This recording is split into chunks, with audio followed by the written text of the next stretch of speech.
What does Judge Holden in Blood Meridian judge? Well, one of the strongest theories I've heard is that Judge Holden is an embodiment of currency, of the new economics that started in 1878. Because in the first part of Blood Meridian, we are in the 1840s. The United States currency was still weak. It wasn't until after the Civil War and until 1878, the year the judge and the kid confront each other again, that the US currency became stronger. And one of the things that led to this was the Bureau of Engraving and Printing was given a sole monopoly on the creation of US currency, which thus brought in the weight of the government behind it. Because in the Civil War was the first time in American history with the Union where money started to be printed without a metal equivalent or without a labor exchange rate. And back in 1848, when the kid escapes the judge in the desert after the Yuma attack and gets to San Diego to safety, he has a dream with the judge in it. And the idiot isn't with the judge.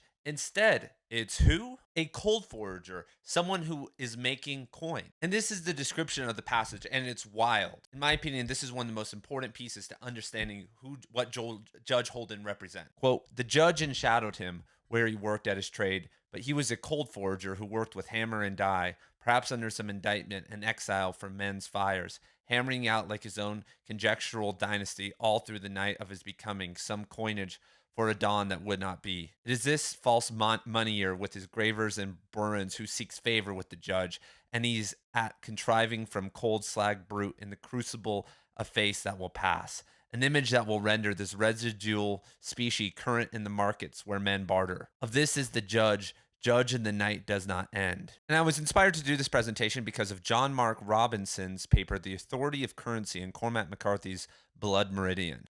So right there, it just told us, everyone, Judge Holden is the judge of currency. And this is in 1848, before bartering and the lifestyle that the Glanton gang knew before is going to end.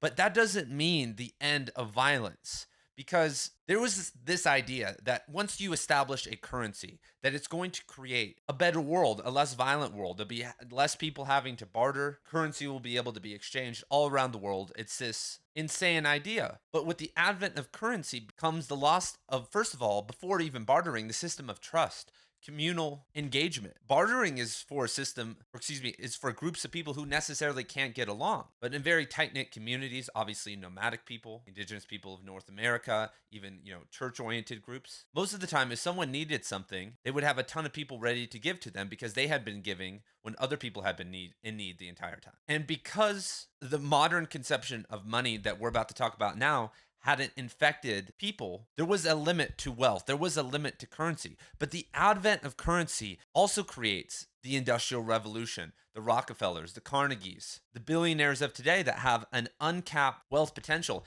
And in this dialect, violence becomes easier. Hundreds of millions of people were killed by democide, death by government in the 20th century. And the way they were able to do that was through economics. They were able to build enormous war economies because of the ability to inflate currencies, to take out loans, and obviously technology that was driven by the economic growth of the world. And within Blood Meridian, the coin is given a very mystical or occulted element. One of the coin exchanges that we see was with the judge and the kid who has the puppies. He pulls out this coin that is worth way more than what the puppies are worth, and the kid is enchanted by it. He's almost mesmerized and can't believe it. But then Judge Holden subverts that love of money, this love of this new currency, by drowning the puppies. And this is one of the aspects of the Glanton gang that's so interesting, is that they don't care about money at all. They just excessively spend it. I think McCarthy calls them like excessive capitalists within the novel. When they're trading for whiskey, they don't even notice the money that's being traded. They're just like, get the whiskey. They obviously just blow all their money on whiskey and prostitutes. And the whole novel is driven by currency, by the hunting of the scalp. And an interesting point that Robinson makes about the coin is that he says that they also represent the scalp because of settler colonialism and imperialism. These, the French franc, the US dollar, all these foreign coins are representing colonialism and violence. And back to my earlier point about the mysticism of money in Blood Meridian, when the judge is messing with the kid with the puppies, he's making the coin disappear. There's another exchange with Brown and the judge, and he's making the coin disappear. And this could all just be surmounted that he's just the embodiment of the trickster energy, and sleight of hand is one of these things. But also Jackson out at the ferry crossing when they get attacked by the Yumas. Right before the crossing, what does he find in the river? Right before the Yumas attacked, he finds a coin, and then that starts the demise of the Glanton gang. That's it. Him finding the coin leads to not just the events of the rest of the novel, but the events that are still to come. McCarthy attaches the coin to violence multiple times with the hermit out in the middle of the desert foothills. The guy tells him, how he's like, where do you get a heart like this? He's like, it cost me $2. That's how much the slave who had this heart in their body at some time, that's how much they cost. And it's just this weird line. And when I first read that line a long time ago, I was like, man, McCarthy just really wants to talk about slavery and say the N-word, even though we're in, somewhere wherever in the Southwest that took place. But seemingly he's really trying to equate money with violence, because there's multiple scenes where characters, Toadvines, and others are asking how much they could get, body parts or other things, for money, and obviously the scalp hunting. So who is the cold forger engraving on the coin? Because the judge is watching him. Who is going to be represented on that coin? Who is represented on our coin? Washington, Lincoln, Jefferson. And this is a symbol, a referent, an axiomatic display of not just a currency of 1 cent, of our nation's history, of everything that we have done and will do. It is the authority which rules all of our lives. Gotta pay the bills. So as Robinson argues, which I think is so beautiful, Cormac McCarthy is showing us an alternate American mythos, and the judge is the representation of it. Why do we think that the judge cares about these things so much, about statuettes and collecting things all around his journeys? What is his archetypal representation? Most people would say, like, of knowledge, of rationality, of the time, and all these things, and the fuel of all of that, once again, is currency. It's, I've heard economists say before that all problems in our world are economic problems. And if you take a libertarian or anarchist view of society right now, the Federal Reserve, currency systems are the means of control, taxation. We don't need to be violent like how the Glanton gang was violent to exploit people anymore and to get all the pleasures of life. Now, with a bunch of money, you can get all of that and more and do it legally. Anything you want. Back in the day, to gain that authority, you had to create a militia, an army, be a king to be able to. But now, a ton of people in the world have instant access to something more profound and violent than the Glanton gang could ever do. Through capitalism, exploitation trickles down to minimum wage people selling food that is eventually going to get us sick and put us into hospitals, where a lot of the same groups who created that food that got us sick in the first place are connected to pharmaceuticals. And the cycle goes on. And don't worry, I'm not an advocate for socialism.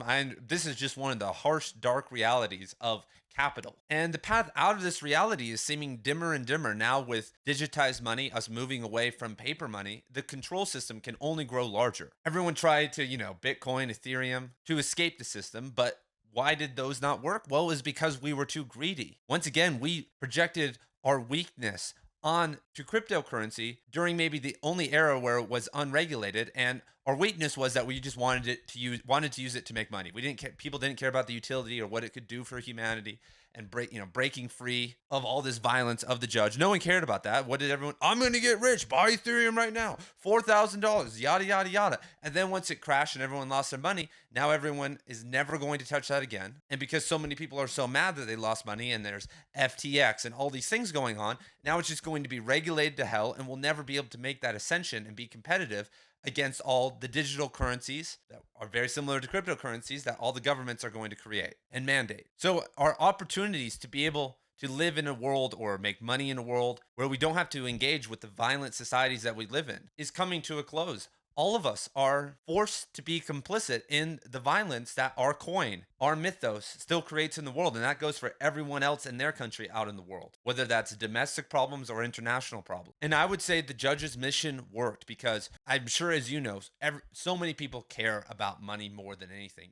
People who are broke too. People's conceptions, limiting beliefs, attitudes toward money are scary. I mean, people die every single minute because of money disputes. People get hurt, raped, whatever, all the time because of money. But even worse than that, there are people who do bad things every single day under the guise of, I have to pay my bills. I was just doing what I was told. I'm just following orders. All because we've created an economic system where you can't homestead anymore, where you can't be self-sufficient. If you want, unless you are given land or want to live someplace very harsh, you have to reach that point, and a lot of people can't get there or can't even make enough money to get there, so they just opt out and choose the path of the judge, continue to enact this obsession with money, with division, with violence. And with an upcoming recession, economic collapse, whatever is going to happen, these things don't get better. These things don't heal. We've created an unsustainable system because of the inflated amount of money pumped into the economy by the Federal Reserve, the amount of debt that we've accumulated. And this isn't slowing down anytime soon. If you ask most people what the Federal Reserve is, they don't even know. They don't know that this is one of Cormac McCarthy's